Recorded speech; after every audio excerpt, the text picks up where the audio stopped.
ಕನ್ನಡದಲ್ಲಿ ಸುವರ್ಣಾಕ್ಷರದಿಂದ ಬರೆದಿರುವ ಅತ್ಯಮೂಲ್ಯವಾದ ದಿನ. ಕಾರಣ ಬ್ರಿಟಿಷರು ನಮ್ಮ ದೇಶವನ್ನು ಬಿಟ್ಟು ತೊಲಗಿದ ದಿನ. ಈ ಸುದಿನ ಪರಕೀಯರ ಸಂಕೋಲೆಯನ್ನು ನನ್ನ ತಾಯಿ ಭಾರತ ಮಾತೆಯು ಕಿತ್ತು ಎಸೆದ ದಿನ.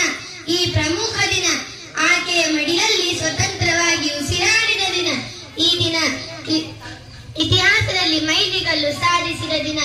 ಒಂದು ಕಾಲದಲ್ಲಿ ಸರ್ವ ಸಂಪತ್ತ ಭರಿತವಾದ ಭಾರತದಲ್ಲಿ ಕೇವಲ ಸಾಂಬಾರ ಪದಾರ್ಥಗಳಿಗೆ ವ್ಯಾಪಾರಕ್ಕಾಗಿ ಬಂದ ಬ್ರಿಟಿಷರು ನಮ್ಮ ನೆಲದಲ್ಲೇ ನೆಲೆಯೂರಿ ಅಷ್ಟೇ ಅಲ್ಲ, ನಮ್ಮಲ್ಲೇ ಬಿರುಕುಗಳುಂಟು ಮಾಡಿದರು. ನಮ್ಮ ದೇಶಕ್ಕೆ ಬಂದ ಹಲವಾರು ವಿದೇಶಿಗಳಲ್ಲಿ ಈ